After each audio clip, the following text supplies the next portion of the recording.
Welcome to the Friday podcast, the weekly blockmates show rounding up all the news and important stuff from the last 7 days in crypto. Good morning. You always throw a curveball. What do you mean? Why was that a curveball? That's just the accent. Good morning. Yeah, thanks to Christopher Walken for that intro as well. How we doing, fellas? All good. Yeah, all good. Yeah. Happy Valentine's Day. Thank you. Tagged it the Valentine's Day special. I don't know if you want to call it that. Oh, have you? What is that? What it is that? What it's called in Riverside? Yeah. Should I put that on YouTube as well? Trying to get the demographics up for more females, are you? Well, we do need that. I think What's the ratio? Our listener viewership demographic stats on YouTube are hilarious. It's like 98% male. Yeah, I can understand why. Yeah, I can. Pure blockmates sausage fest on YouTube. So right, this week, what's been going on? Where do we start? I was in and out on Monday because I was watching the Burger Bowl. My missus, I have inherited that for better or worse. And did you see the Polymarket story?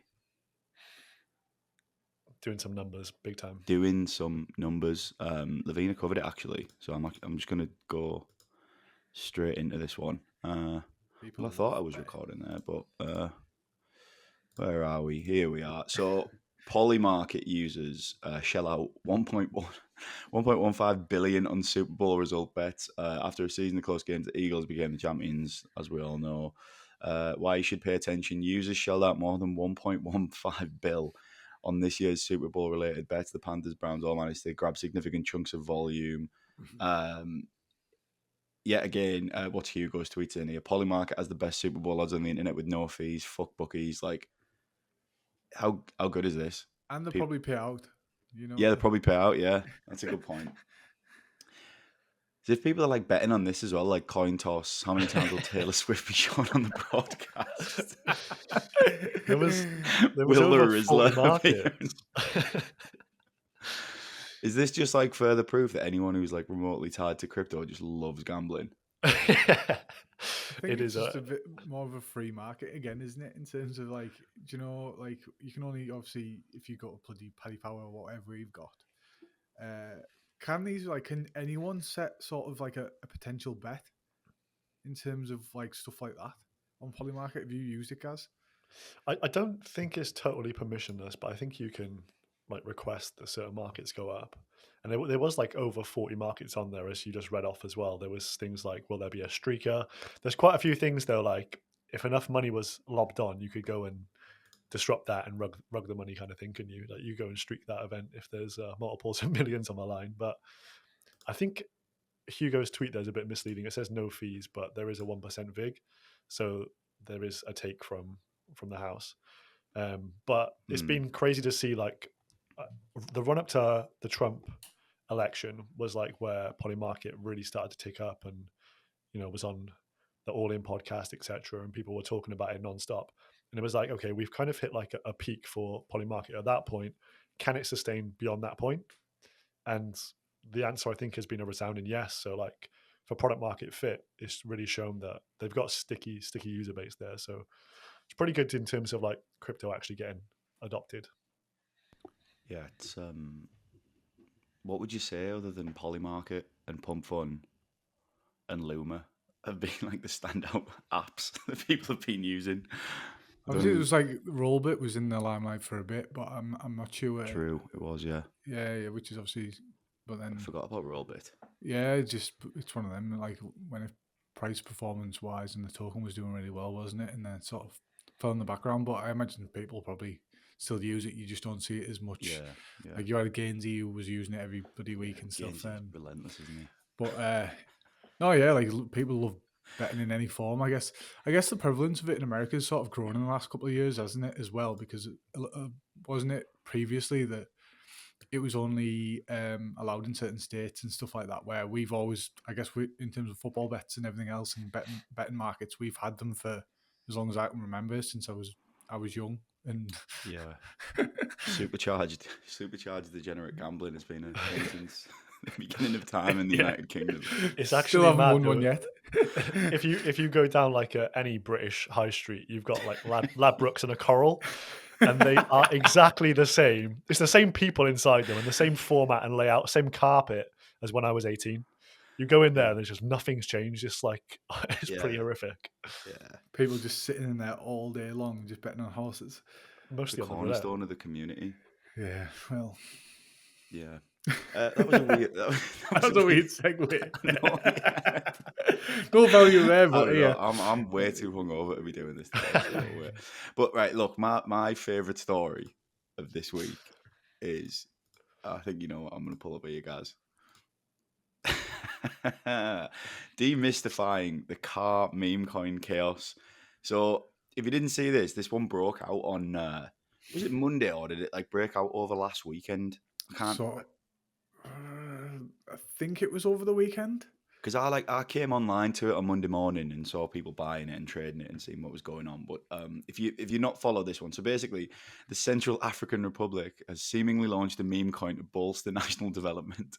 Background: so on the token's official website, there's a video statement from President Faustin Archange Taudera. I wish I'd had a look at that before I tried to read it out. Alongside, there's also a tokenomics page that breaks down the token's total supply. It's so surreal. So country development, 35%, creators and company, 25%, liquidity, 20.7%, charity, 10%, public distribution, 9.3%. There was actually an account suspended for creating updates and announcements on car. And the president said that the government was trying to get it back online as soon as possible.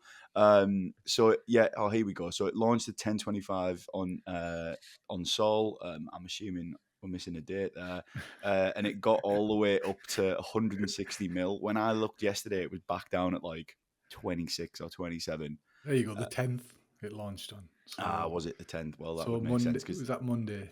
right, well, that's the date that this story was published. So there we go.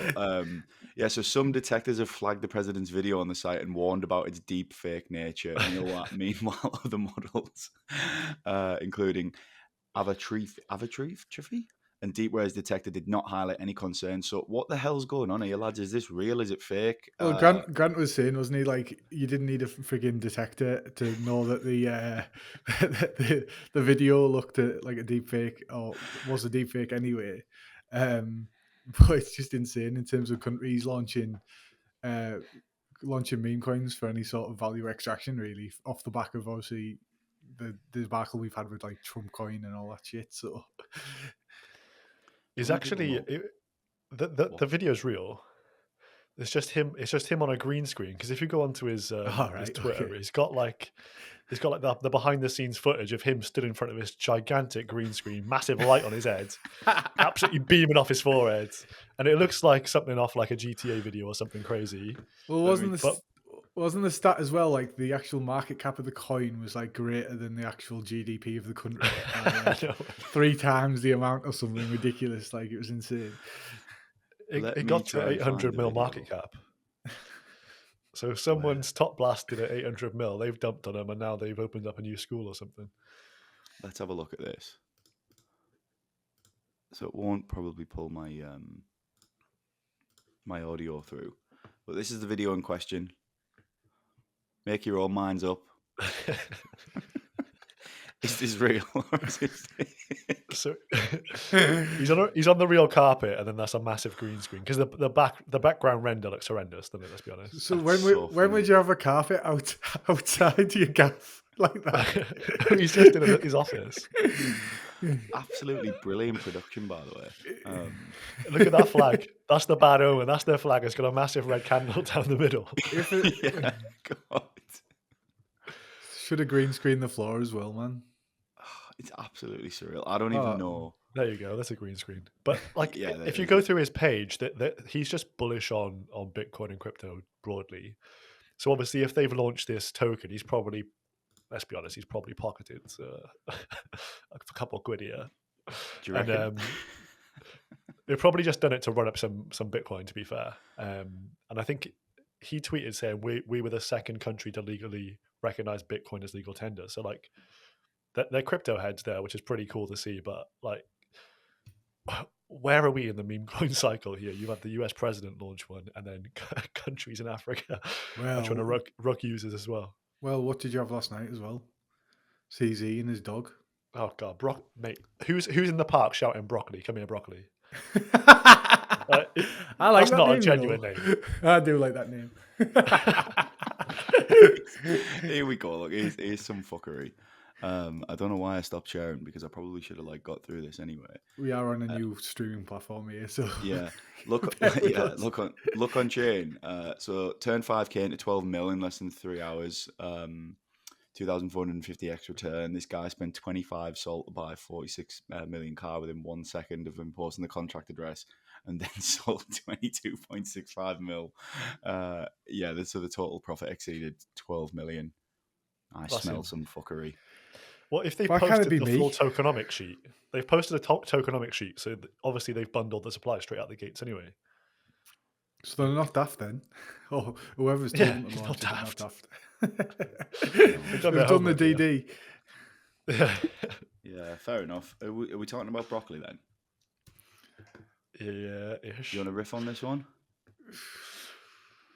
I'm not sure what CZ's doing apart from I think he's trying to get people on to BNB chain, which had temporary positive price action for BNB, but I don't know whether there was that many tokens launched. Exactly. More people are going to lose out than make money on that. So it's this seems very extractive. But you had 3 or 4 that were completely sort of rugging and Hitlerin. A couple of them were I looked late last night and there was a couple, but it was few and far between. You were just throwing money at a dart board randomly, really, to see if you actually bought the right broccoli that was gonna pump. But then from an onboarding experience, there was that tweet from CZ that said in terms of memes, can we get back to building? And then obviously that coming out with that in terms of his dog, surely knows the implications of doing something like that, and what people will do. So fill me in on this one, lads, because I'm picking this one up this morning. What's the TLDR on the whole thing? I'm on his account here for anyone not watching on YouTube. That top tweet there that you're on there, the broccoli this one here, story. Broccoli story. So has he encouraged the launch of a meme coin on the back of his dog? Not directly, but then in terms of obviously doing anything like that, that's the tweet there. So for me asking for CA, I'm not issuing a meme coin. I'm just posting a photo of my dog and his name. I wonder what happens next. Yeah, but didn't BNB nuke as well off the back of it? Did it? Right. Everything had a temporary pump and then it seemed to retrace quite quick, but I haven't really checked this morning. But yeah, I think it's just a bad look.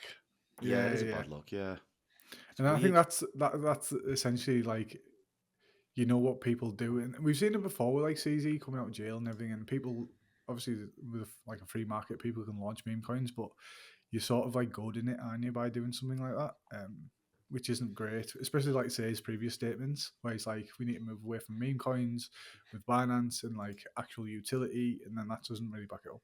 It's weird though, isn't it? What's he thinking? I don't know. Unless, as you say, guys, it's just a BNB push. There's got to be a game plan there of some sorts, but yeah, I'm struggling to see what it is currently. But there was a 24-hour rotation to BNB, but yeah, there's been a bit of a narrative this week where people have sort of been moving away from and going to BNB, but not really sustained. I don't know why that is either. It feels like people are kind of bored at price action and stuff and just looking for something, some action. I think timing wise though, you've got the Sol unlocks over this next 60-day period, or whatever it is. Yeah, 1st of March or whatever. Yeah, 1st of March is a big one. So I think other chains can see the opportunity to try and steal some limelight from Sol if the price action's poor, which makes a lot of sense. But I do wonder if that's the correct move to make.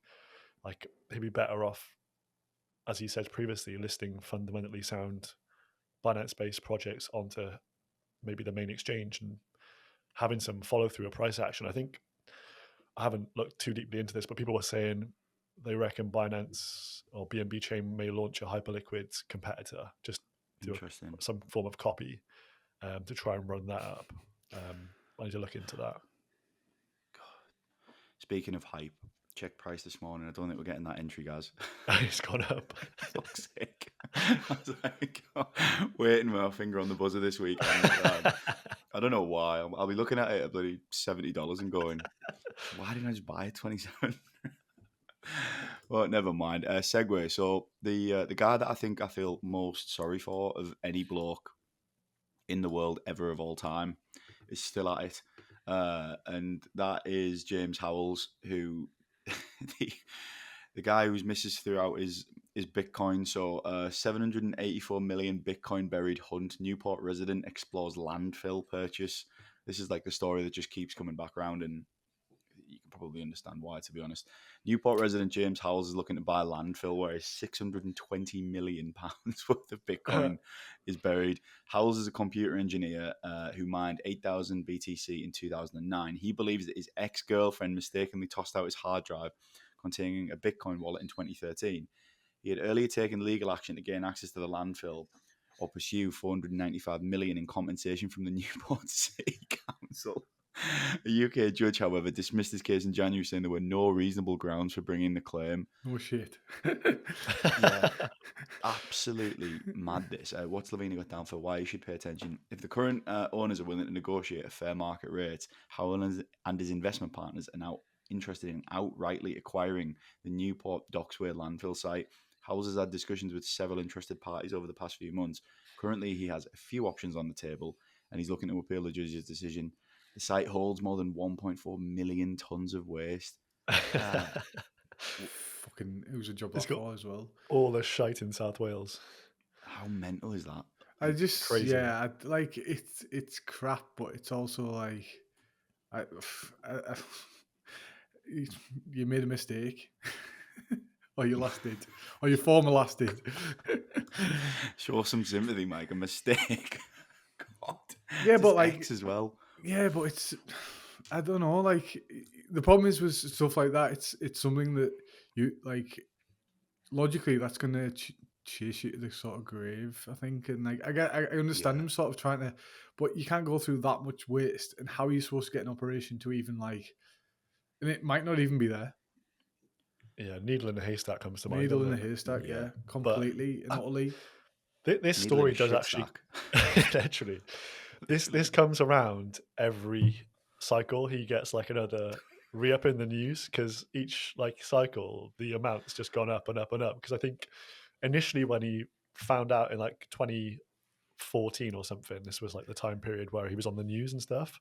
So I watched back the BBC clip from 11 years back this morning, and it was James Howells trying to find his $6 million fortune in Bitcoin. And then you fast forward that to now, and it's 700 mil plus, which I think more than anything just shows you the compound growth rate of BTC if you just fucking hold it is insane. Yeah. But he thought he lost 6 mil. Obviously, if this guy found that, he's obviously cheated it anyway. So now it's up to 728. Likelihood is he's never going to find it. And I think No. Thing is, they've it's even taken hindsight him as around well. the. What's that? It's hindsight. Like, imagine how many people around the world have sort of got, I guess, similar situations where, like, I don't know, we know the classic stories of people who use Bitcoin to buy the freaking pizza and or they've used it for other nefarious activities at the time, and then they'd be sat in a gold mine and instead of nothing. And that's the thing. It's hindsight, isn't it? You don't like Bitcoin. You obviously didn't think it was going to be a thing, or you bought it on a whim, or whatever else. You never thought, or you never knew it was going to grow into what it is today. I think he was a Silk Road user. I don't know how you get over that. You say, guys, like every cycle, I can't imagine like when he sees Bitcoin hit 100k, what that must feel like. He just wants it to go to zero. yeah. I mean, I would. Yeah, just all fuck off. Yeah, if I can't have it, none of you can.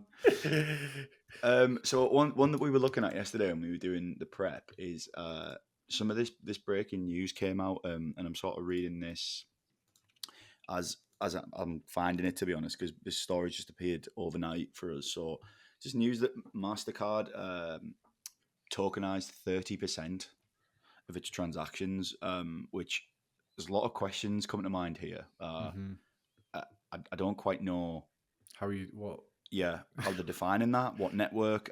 So American multinational payment card service Mastercard tokenized nearly 1/3 of its transactions in 2024. So a recent filing with the SEC highlighted that the firm was able to inch closer to its goal of innovating the payments ecosystem. Alongside tokenizing transactions, it also created blockchain-based business model solutions and simplified access to crypto and other digital assets. Uh, so in the filing, MasterCard highlighted that stablecoins and floating crypto assets may become more popular as they become more regulated. This is because they provide immediacy, 24/7 accessibility, immutability, and efficiency. Community members seem to be on the same page and have been acknowledging the power of stablecoins of late, which we've talked about on here as well. But yeah, it still seems a little bit vague to me. Yeah, there's no details surrounding like I guess like the settlement layer that we're using, so like what chain or whatever. I had a bit of a search around and I asked Lavina, and there was no real details on it. Right. I know there was sort of like there was a previous story from December. It was like 10th of December. It came out that Mastercard were offering like a Visa payment card that allowed sort of like Bitcoin, Ethereum payments through their like debit Mastercard, I think, where you could like transact using stablecoins, etc., or volatile assets for payments. And I think they've made some sort of partnerships with like JP Morgan for like B2B transactions and looking at like cross border payments as well, which probably like all feeds into this, I think. I do wonder if this is like part of maybe like Latin American adoption or something where people are spending in stables rather than local currency and have got access to MasterCard based debit cards and are spending USDC or USDT through those. It doesn't make it explicitly clear how they're spending these, but it says like No. it's via card transactions and they're able to buy and sell crypto through a MasterCard of sorts. And I think in the Western world, it's all these Visa cards, isn't it? You see like crypto.com, Visa card, etc. So maybe there's another region where the MasterCards are more popular and people have adopted these en masse if they've got a local currency that's going to the absolute pits. Yeah, So, I mean, I think one example is like an Argentina and stuff, who've been absolutely massacred with inflation and like the local currency. And I know that there's issues across like there's places in Southeast Asia that you can pay with US dollars and stuff, even though that it's not even their official currency. Like I think it's Same with Cambodia. Africa, but the Mastercard thing is like I have Mastercards, and there is no mention on any of them anywhere about like a stable coin option to pay for anything. It doesn't really, so it's a really weird one. It's kind of like especially because they seem to be like not bragging about it, but obviously like something that they're excited about. Like 30% of Mastercard transactions. That's an obscene amount, isn't it? So I don't know. I just feel like I feel like it should be more bigger news than this is, to be honest. I mean, maybe more will come out over the next few days, but weird one. Yeah, I don't know. Like, I wonder. Yeah. I guess I guess it goes to this sort of adoption in terms of how stable coins and everything will be used in the future, in terms of like for payments, in terms of you're not having to say offer ramp to your bank. You're being able to get like a crypto native card. I know these ones out there, isn't there? And even last cycle there was sort of attempts at that with like swipe and stuff like that, where you could load a card and then spend that accordingly. And these, I think in certain jurisdictions like the US, I think we might have one for the business. I'm not sure where you can spend stable coins, etc. So it's just part of that, like, I guess, wider adoption and what's the path of least resistance, I guess, for people to be able to spend, and for a company like Mastercard or who that's their business dealings, then it makes complete sense. Why would you not capitalize on that? Anyway, OpenSea, Gaz, you sent this one last night, didn't you? Why are you laughing, Mike? I don't know anything about this apart from yeah. I mean, Gaz, have you had a look into this more since last night? Obviously, we've got this up here. So OpenSea teases C launch, releases beta version of OS2. So OpenSea looking to launch a native token to support its NFT marketplace. Do you want me to rattle through this, Gaz, or do you want to kind of? I haven't got too much to add, but the main crux of this one was they've teased a C token. They've pretty much said, yes, C is gonna come at some point, but they haven't got a firm date on that. So they're still going to be like speaking to advisors, etc., as to how they go to market with this. But I think this is like a regulatory one again, where they previously said that they weren't going to launch one due to uncertainties in the US, etc. Now, obviously, everyone's launching tokens, so they jumped on the bandwagon. And of course, they're going to have to look back at retrospective like users in the previous cycle, because obviously people haven't traded NFTs this cycle. So it's going to be looking back at year 2021. I thought that was sort of like, I thought they decided that at some. I thought I saw a tweet. I can't get my words out here. I thought they saw a tweet that they weren't considering like retrospectively active people. That seems to have changed, if I'm not mistaken. They also set that, like, I think this has sort of been coming because didn't they set up a company in the Cayman Islands or something like that, which they had now set up previously, which sort of indicated that they were going to sort of release a token. That was sort of like the sentiment, really. So obviously it's come to fruition in terms of obviously what they're offering here. That was December, Mike. I've found that one there. So Cayman registration ignites OpenSea airdrop buzz. Yep. So, which is literally exactly what you're getting at. So says here, like last year, OpenSea had some legal trouble going on with the SEC, but likely that will be thrown out, given everything we know. Well, they've fired everyone, haven't they? Yeah. So why you should pay attention. The team is looking to make the token claim process simple and accessible rather than focusing on only recent activity. The team will give priority to historical OpenSea usage. US market participants won't be hindered from taking part. OpenSea's plan to include US users highlights the evident evolutionary change in the US regulatory environment, which is kind of what we just covered.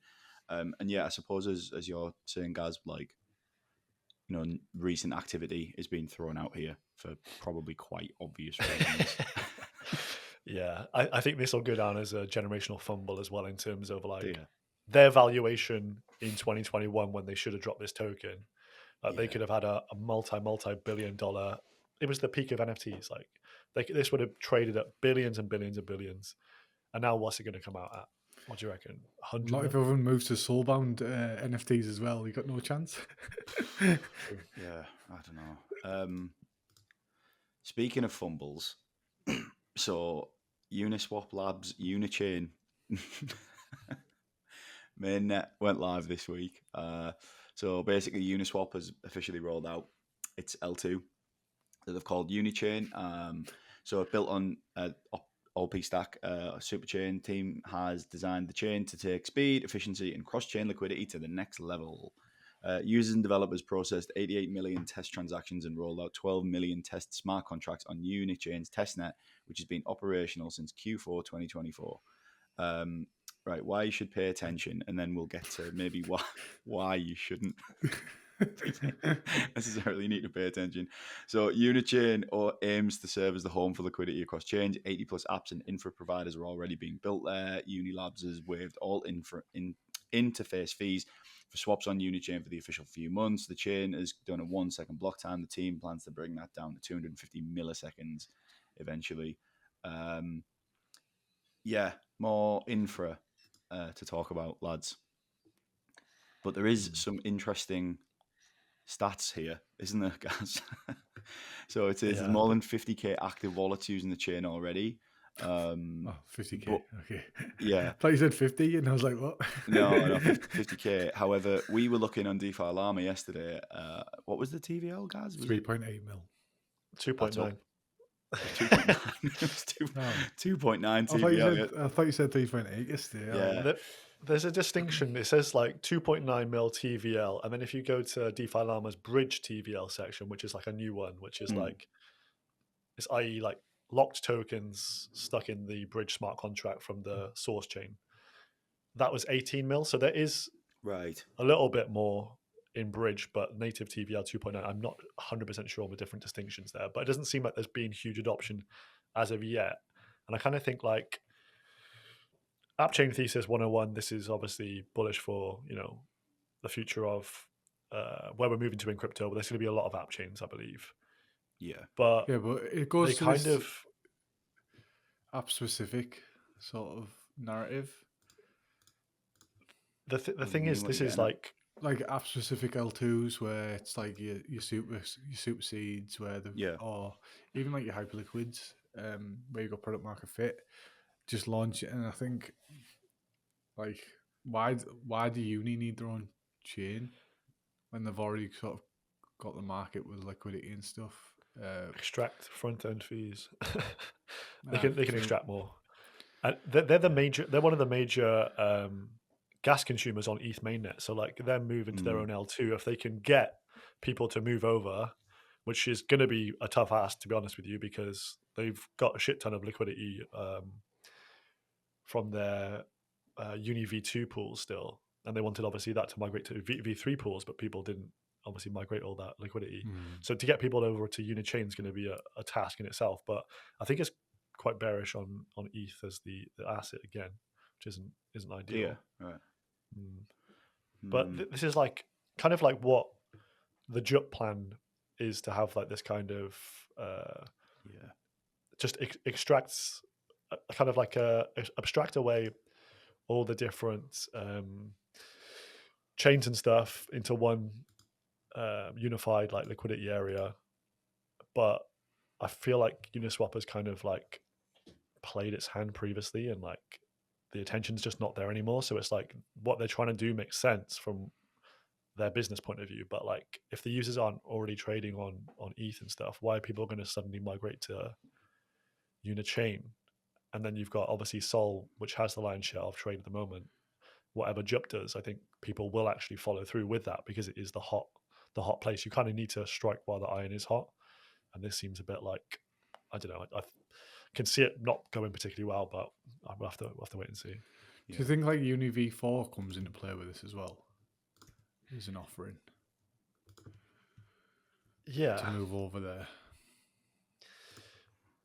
I think they need to like have some community based value accrual. I think they've mentioned that in some of the docs actually, that there would be some value accrual to like validators and stakers going into Unichain.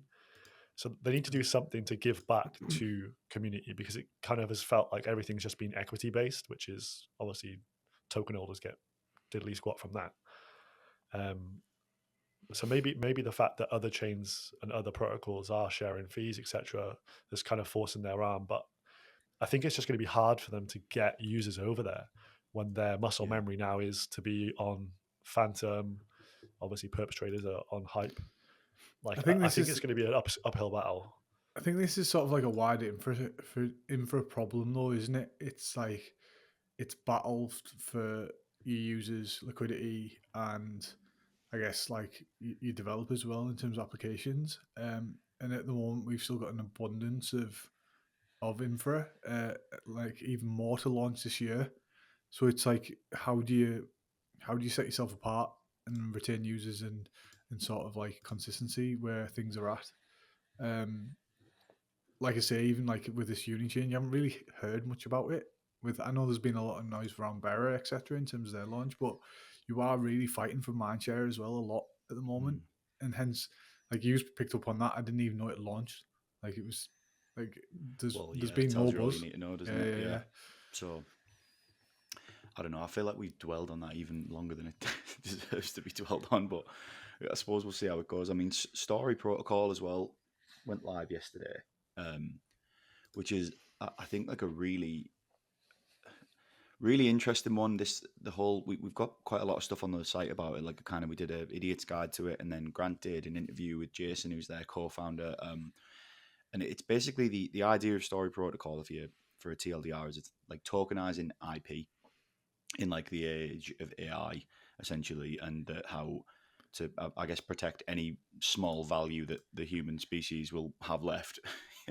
Creators can just tokenize and then monetize the IP that agents use to learn off, basically. It's a lot deeper than that. The pod with Jason and Grant, it's only 27 minutes, and obviously it's a good one. Jason's 25 as well, which is super depressing.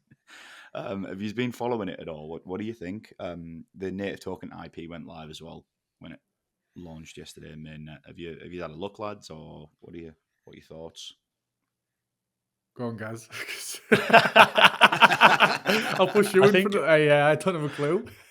I think it's just one of those very unsexy market sectors. When you say to someone, tokenization of intellectual property is such a huge market space, which on the one hand gives kind of this huge upside potential in terms of like 61 trillion.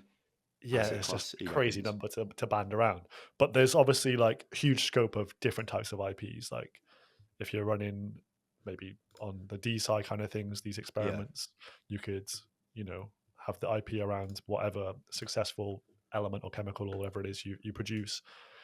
People can tokenize IP of their AI agents that they're fine tuning, etc. So there's obviously a huge scope for this. For me, it's going to be like seeing how the marketplace operates when it's fully live, like Yeah. just trying to get an understanding of how I would utilize others' IP or how I could upload maybe something I've created for other people to use. I want to see it in action to fully grasp it Yeah. because I just think it's like one of those broad-based concepts. You know, what the fuck does it mean really? Yeah, But they've like got it is. a spaces what's today. the actual use cases and like I guess drilling down how do people capitalize on it? Because even though it's a massive like how accessible is it in terms of like if you're not on chain or whatever, and I guess there's always been this sort of you look at like your Spotify's and stuff like that and how they monetize like artists in terms of streaming and stuff like that. There's always been talk around how you tokenize for people for the better in terms of I guess like the example is like ticket sales and stuff like where people have used Web3 applications to sell tickets versus I guess your ticket masters and stuff where it's maximum value extraction. So this is just sort of I guess the next iteration of how creators can potentially monetize it, like what they're doing. I think what they've done as well, guys, is with what you've said is like if you look at this, the way they've marketed it, they have like made something which is pretty dry to talk about, like actually interesting, and hate to say they've made it sexy, but that's seemingly what they've done. But I can't help but click on this. Oh yeah, I was going to mention this. And I feel like maybe this is a good way to wrap it up before we get into some market chatter because I missed that at the start and my brain's not working. What's Bitboy been doing? Can someone fill me? So I seen 3 tweets and he was basically it was a bit ominous really. Sort of releasing a manifesto. Like releasing a manifesto, and it was like Right. it looked like a fucking hit list of like people he doesn't like. And then obviously he's gone on stream, and it was like a 3-hour stream last night. Oh wow! Holy shit! But I think it wasn't so much a manifesto. I think he was just going through this lawsuit against him, and sort of picking out the points from it. But I haven't listened to it. It's just all I've seen across the timeline is him essentially blowing up and losing his fucking head. I think his missus has left him. I can't like. I think I've seen comments, but I don't know. It's just a bit of a sad demise, really. Yeah, 1,000 yards stare. What did you say, guys? The old 1,000-yard stare. Yeah, this is the video that Mike's referencing. I've just found it as we're looking here. I'm not going to turn the audio on. Bitboy manifesto, 3 hours 53. Look at his eyes, man. Wow, this is crazy. So like he's basically going through. I think that's like all the lawsuit against him. Like, do you know? Remember when he like he was like saying they took his Lamborghini and all this stuff, and from his previous endeavors. I think it's just going through all of that. But like I say, it was like he was tweeting some mad stuff, and it was like, what the fuck is this manifesto about? Like, what the hell is he gonna do? So yeah, it's just crazy. It's sad, really. I mean, you probably shouldn't jump on stream with eyes like dinner plates, should you? So, I do feel sorry for the bloke, but like he doesn't help himself, does he? I think he needs help. Put it that way. Yeah. On that note, what do we think of the market then going into the weekend? Looks alright. Should have done this at the start, but I didn't. So we're going to do it now. Hopefully you've listened to the end. Bitcoin's at 97k. Sol's creeping. Oh, it's back at 200. I thought 190 might be the lows yesterday, but did I buy? No. Yeah. Observer. What do you reckon? Are we just going to cruise into this chop zone for the next few weeks? Are we back? Is it a case that we've sort of seen before where I guess like the macro environment, we always seem to be hit by it, and like at the start, and we always seem to see a downturn in terms of it's aggressive, and then over time the market just adjusts. So like the news that comes out that we get less and less affected by it, and then the market just repositions and does its own thing. I'd like to think that's sort of occurring because like obviously there's there's been common occurrence of like Trump saying about tariffs and obviously odd statements and stuff like that, and the market seems less, I guess, like influenced by it. So I would like to think that we sort of, I know there's a couple of people bearish at the moment, but I'd like to think we maybe chop and then decide that we're done with all that macro shit for a bit and we can do our own thing. Hope so. I think if it has felt like this week's had the absolute kitchen sink thrown at crypto broadly. Yeah, I seen your tweet. I was laughing. Like everything went wrong. Like, and you think about it, like all the numbers that come out from Forex Factory were shite. You had JP Morgan trying to provide some tether FUD for good measure. Trump mentioning tariffs on his 5 p.m. scheduled tweets. Yeah. Like a lot of things negatively hit us, yet Bitcoin didn't really move much. So it kind of feels like we're gearing up for a bounce, but it's just like, is this going to be a reversal into? I think, like, obviously we get above like 102, 103k, it looks like we're going to go for a breakout, but I don't know. The sentiment's so bad that I think it does sway your opinion on the market as well, and makes you feel bearish because you're reading just bearish shite all day. But yeah, it's like negativity or people have gone into hibernation. Yeah, but I think liquidity conditions are set to improve in the macro sense this year. So I think the thing is, rain or shine, we'll be fucking still sat here. Yeah, still be here, round tripping, everything forever. That was what me and Al were just pretty much talking about this yesterday, saying like these opportunities we get are outrageous. So we're going to be sat here, whatever happens anyway. So like whatever happens, we're going to chat about it. Yeah, what will be hopefully we can do better. We'll be wheeling him out in his old people scooter when he's about 80, I reckon. This isn't honestly. It's like some of this stuff. It's just like compared to what we've had in previous cycle and stuff like the SBF stuff and everything like that. I'm like, whatever. But like I said, obviously I wasn't on last week, was I? I just think in terms of this resurgence and sort of like narrative in terms of DeFi mindshare and everything like that, it's like these are still positive headwinds and positive like progress in terms of what people are doing and the proper people that are still building, and that's sort of, I guess, what we're here for, as what we are here for as well. So that's the sort of positive light away from what we've had with, well, all just the shitstorm of what's been on the timeline. Wholesome way to end it, Mike. Yeah. On that note, enjoy your weekends. Yeah, stay solvent and better times ahead. Just go for dinner. It's Valentine's Day. See you later. Have a few bevies. Bye-bye. Bye. Quick one, nothing here is financial advice. It's for entertainment and educational purposes only. Always do your own research or speak to a financial advisor before making any investment decisions.